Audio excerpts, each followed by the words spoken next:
Siamo venuti a trovare il neo eletto sindaco di Caneva, Dino Salatin, dopo una lunga battaglia. Sindaco, finalmente una grande vittoria schiacciante, direi. Sì, buonasera a tutti. Effettivamente noi abbiamo fatto una campagna elettorale un po' anomala a causa dell'emergenza Covid. Le elezioni sono state il 20 e 21 e con grande soddisfazione abbiamo percepito un 64-65% di voti della nostra comunità. Ed è veramente un bellissimo successo e di questo voglio ringraziare tutti coloro che sono andati a votare e soprattutto quelli che hanno votato per noi. L'altro passaggio importante è che in tutte e 8 le sezioni noi abbiamo avuto la maggioranza. Un grande grazie va anche logicamente a tutti i candidati consiglieri che con impegno mi hanno seguito e hanno fatto sì che abbiamo potuto vincere questa tornata elettorale. È stata premiata la continuità. Sì, diciamo che il nostro motto era continuità nel cambiamento, quindi diciamo che io ho avuto il piacere e l'onore di fare per 8 anni, 7 anni e mezzo il vice sindaco di Andrea Gava, e questo ci ha permesso di continuare sul solco tranciato dall'amministrazione di Andrea Gava. Caneva in modo particolare era un po' stata dimenticata, sindaco, dalla regione autonoma Friuli Venezia Giulia, nel senso che i pordenonesi, ma anche i friulani, benché avessero qui al castello di Caneva il patriarcato di Aquileia, non avevano mai considerato o messo Caneva nel giusto rilievo e quindi era un po' così sottotono. E penso che il compito della sua amministrazione sia quello di portare la centralità regionale su Caneva. Infatti io di questo la ringrazio, di cosa mi ha chiesto, perché diciamo che fino a quasi al 1490 eravamo patriarcato di Aquileia. Ora è vero che Caneva diciamo è per me è il primo comune della regione, magari per qualcuno dall'altra parte è l'ultimo. Noi abbiamo sicuramente una cultura e una parlata che si avvicina molto di più diciamo al Veneto e al Bellunese, ma facciamo parte, abbiamo il piacere e l'onore di far parte della regione Friuli Venezia Giulia e sicuramente sarà mio dovere di tutta l'amministrazione far capire alla regione che la regione Friuli Venezia Giulia inizia dal comune di Caneva. Abbiamo anche la fortuna assieme a Polcenigo di essere sede di un sito UNESCO seriale palafitticolo che in questi giorni infatti stanno facendo degli scavi e lì nel giro di un anno o due verrà costruito anche un centro visite. Diciamo che Caneva è conosciuta per il castello, come ricordava lei, per il figo moro da Caneva che è un prodotto meraviglioso molto conosciuto anche fuori, per le colline con i vigneti e anche per l'olio e anche per il carbonato di calcio che ricordo è stato designato dalla regione Friuli Venezia Giulia come materiale strategico. I tedeschi lo vengono bravo l'industria farmaceutica. Ecco, ricordo che le aziende che estraggono hanno tutte le autorizzazioni sia per il farmaceutico, lo zootecnico, l'alimentare, anche per la cosmesi, per la farmaceutica, quindi è veramente un prodotto eccezionale per questo territorio e fa conoscere sia Caneva che il Friuli Venezia Giulia. Ricordo che anche all'Expo del 1902 a Londra era conosciuto il marmorino di Caneva. Diciamo che soprattutto nella frazione di Sarone c'è ancora qualche anziano scalpellino e c'è ancora anche qualche attività artigianale proprio da scalpellini che hanno imparato con tanta fatica e tanto sacrificio a modellare e a lavorare la pietra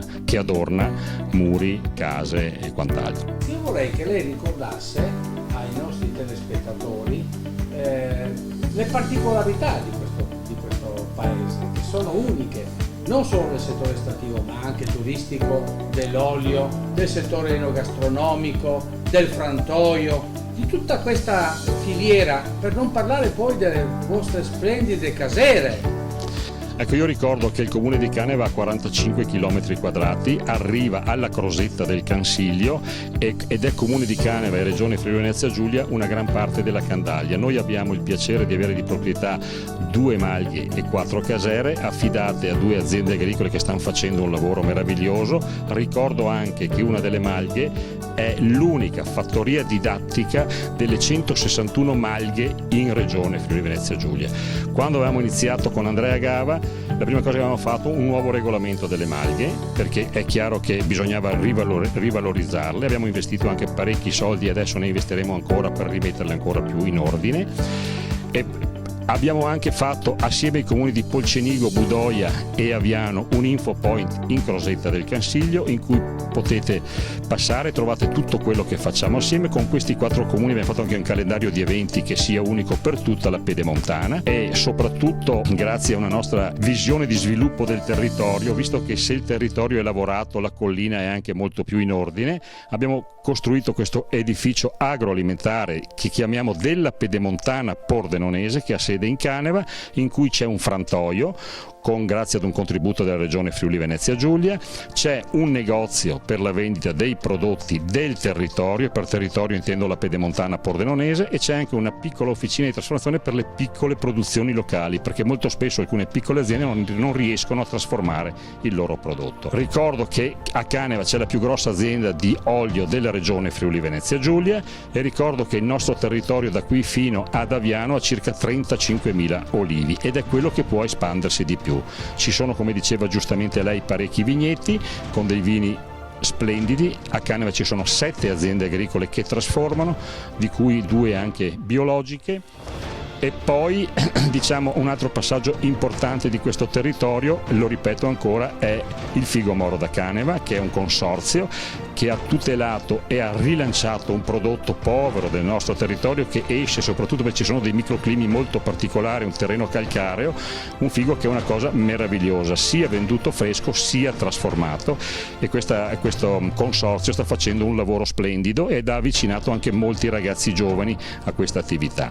E poi per ultimo, come interesse, c'è Villa Frovo, Officina della Sostenibilità, che insomma noi abbiamo iniziato in cui abbiamo iniziato a lavorare 8 anni fa ed oggi è uno dei poli culturali più conosciuti della zona e c'è tantissima gente che viene da fuori, anche dal vicino Veneto. E poi, come ricordavamo prima, il sito seriale UNESCO Palù di Livenza, che comprende i comuni di Caneva e di Polcenigo. Voi avete una tradizione vicina a Vittorio Veneto, vicina alla Pedemontana Veneta, è un'unica realtà, in realtà anche con i trevigiani, benché nel passato i trevigiani facessero delle scorribande e il castello di Caneva veniva presidiato dai soldati del patriarcato di Aquileia che contrastavano le scorribande dei trevigiani, dei Da Camino che venivano.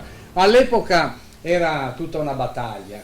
Però quello che è rimasto della nostra storia è la vicinanza con gli amici di Vittorio Veneto, della Pedemontana Veneto. Noi siamo diocesi di Vittorio Veneto perché il comune di Caneva, assieme ad altri 2 o 3 comuni della provincia di Pordenone, so che c'è anche Sacile, c'è anche Brugnera, noi siamo diocesi di Vittorio Veneto Seneda in dialetto, per cui veramente c'è questa vicinanza e anche la nostra parlata è molto vicina al vittoriese e al bellunese della zona dell'Alpago, una parlata molto tronca, molto diretta, molto sincera, molto immediata. Io sono contento che lei, che è uomo di cultura, prenda a cuore questo paese, perché io in passato ho fatto anche il ciclista per la Paolo e ancora adesso vado a Ceneda lungo i campi. È possibile andare da Caneva fino a Vittorio Veneto sul Meschio lungo i campi con la mountain bike.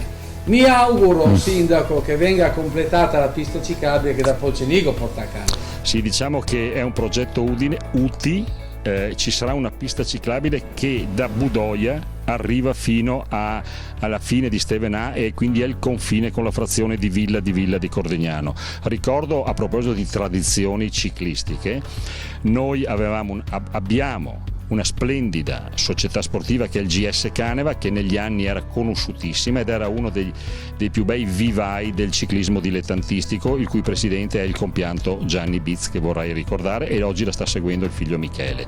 E poi avevamo alla taverna di Toni Pessotta a Stevenà delle maglie meravigliose di campioni del passato che la figlia di Toni ha donato al comune ed oggi il comune è dotato di questo museo, che sicuramente una delle priorità è quello di rilanciarlo e di trovargli un'adeguata sede. E in ultimo, sindaco, come vedrà lo sviluppo allora economico di questo territorio?